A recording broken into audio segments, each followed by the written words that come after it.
Hello, future chemists. Welcome to an exciting journey into the heart of molecular structure. Today, we are unraveling the fascinating concept of resonance, a cornerstone of chemical bonding. From understanding why some molecules are extra stable to predicting how they react, resonance is key. We'll start with the basics, build up to advanced applications, and prepare you for competitive exams like GMAT. Let's dive in. Ready to discover why some molecules seem to have a hidden superpower? Let's explore the easy side of resonance. Resonance helps us understand molecules where a single Lewis structure just doesn't tell the whole story. Imagine electrons are unstuck in one place but can actually spread out or delocalize over several atoms. This spreading out makes the molecule super stable. We draw hypothetical resonance structures to show these possibilities, but remember, the real molecule is a resonance hybrid, an average of all these forms. Think of it like a blended smoothie, not individual fruits. A double-headed arrow is our special symbol for these contributing structures. So, how do we draw these structures? It's simpler than you think. The key rule is, only pi electrons, found in double or triple bonds, and lone pairs of electrons can move. The atoms themselves stay put. While formal charges might shift, the overall charge of the molecule must remain constant. All structures must be valid Lewis structures, mostly obeying the octet rule. Take the carbonate ion, co-superscript 2, for example. The double bond can be at any of the three oxygen atoms, giving us three identical resonance structures.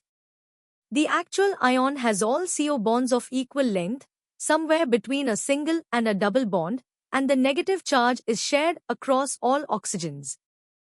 Time to test your understanding. Pause the video, try these questions, and solidify your grasp on the basics of resonance.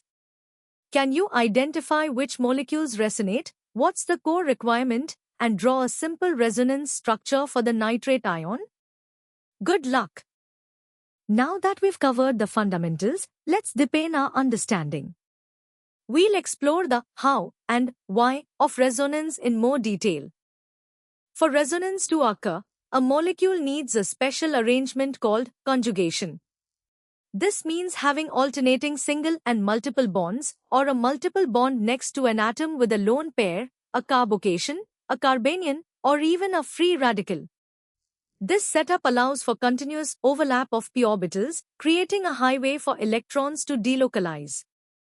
We also classify resonance into two main types, the positive resonance effect, or plus R, where groups push electrons into the conjugated system, and the negative resonance effect, or R, where groups pull electrons away.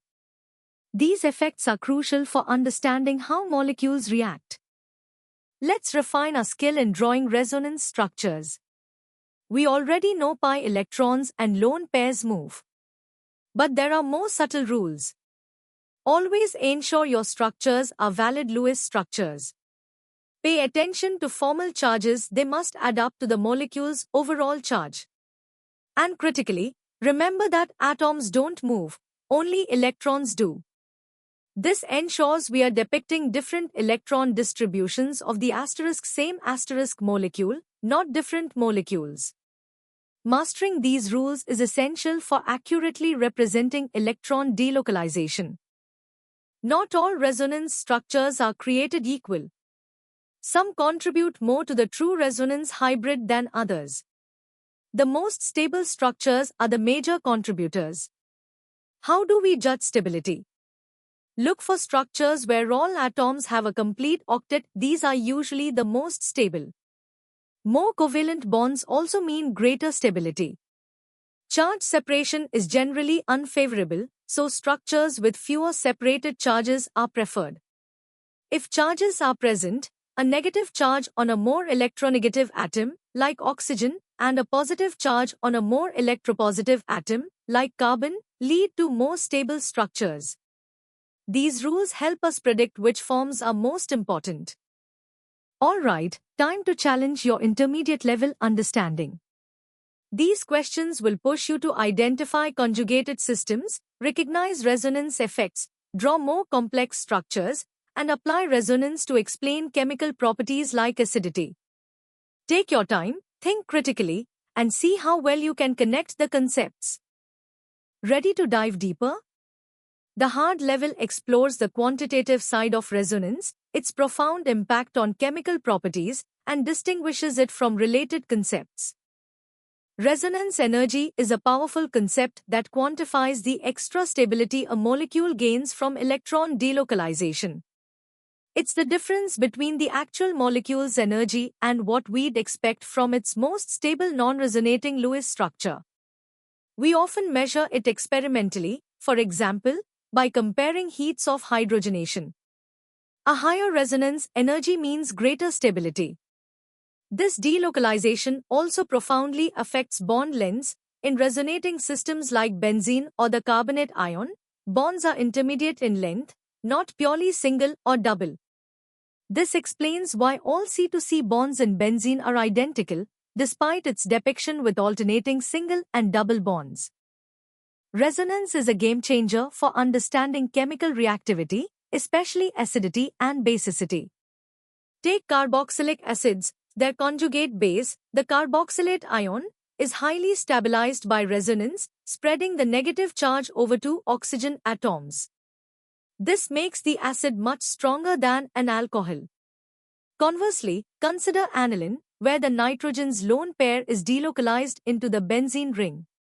This makes the lone pair less available to accept a proton, significantly reducing aniline's basicity compared to simple alkylamines. Resonance thus explains why certain functional groups behave the way they do in reactions. It's important to distinguish resonance from a related stabilizing phenomenon, hyperconjugation. Resonance involves the delocalization of pi electrons or lone pairs through p-orbital overlap in conjugated systems, requiring planarity. Hyperconjugation, on the other hand, involves the delocalization of sigma electrons, typically from CH or C-to-C bonds, with an adjacent empty p-orbital or pi system. It's sometimes called no-bond resonance because it doesn't involve formal bond shifts. While both stabilize molecules, resonance is generally a stronger effect. For instance, the stability of carbocations and alkenes is often explained by hyperconjugation, where adjacent alkyl groups donate electron density to the electron-deficient center. Now, let's challenge your analytical skills. These questions require you to apply resonance principles to explain stability, bond lengths, acidity, and basicity, and to differentiate resonance from other effects. Think critically, draw structures carefully, and justify your answers based on the principles we've discussed. You've got this. All right, buckle up. We are now entering the hardest level, where we connect resonance to advanced concepts like aromaticity, molecular orbital theory, and complex reaction mechanisms. This is competitive exam territory. Aromaticity is a superstabilizing effect, a special kind of resonance. It's not just any conjugated system, it has to be cyclic, planar, fully conjugated, and crucially, obey Huckel's rule, it must have 4n plus 2 pi electrons. Benzene, with its 6 pi electrons, n is equal to 1, is the classic example of an aromatic compound, incredibly stable due to extensive delocalization. But beware. If a cyclic, planar, fully conjugated system has 4n pi electrons, it's anti-aromatic and highly unstable. If it fails any of the first three criteria, it's simply non-aromatic. Understanding these distinctions is fundamental to predicting the stability and reactivity of cyclic compounds. While resonance theory is a great conceptual tool, molecular orbital (MO) theory offers a more fundamental and accurate picture of electron delocalization. Instead of drawing hypothetical resonance structures, MO theory describes pi electrons as occupying molecular orbitals that span across multiple atoms. For benzene, its 6 carbon p orbitals combine to form 6 pi molecular orbitals, 3 bonding and 3 antibonding. The 6 pi electrons fill the lower energy bonding orbitals, creating a continuous, delocalized electron cloud above and below the ring. This inherent delocalization in Mo theory naturally explains the extra stability, or resonance energy, without needing multiple Lewis structures. It's a more real representation of electron behavior. Despite its immense utility, resonance theory has its limitations. It's a conceptual model, not a physical reality. We draw resonance structures as hypothetical contributors, but they don't actually exist as separate entities in equilibrium. The double-headed arrow doesn't mean electrons are literally moving back and forth between forms, it symbolizes the averaged nature of the true hybrid. Resonance theory also implicitly assumes planarity for effective p-orbital overlap but doesn't always explicitly state it as a condition for stabilization. It can also be difficult to quantitatively calculate resonance energy without experimental data.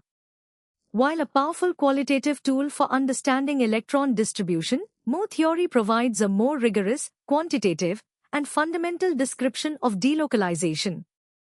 It's important to understand both perspectives. Resonance is not just a theoretical concept, it's a powerful predictor in reaction mechanisms. For instance, the stability of carbocations and carbanions, crucial intermediates in many organic reactions, is often enhanced by resonance. Allyl and benzyl carbocations are exceptionally stable because their positive charge can be delocalized over multiple carbon atoms. In electrophilic aromatic substitution, resonance explains why certain groups direct incoming electrophiles to specific positions on the benzene ring by stabilizing the intermediate sigma complex.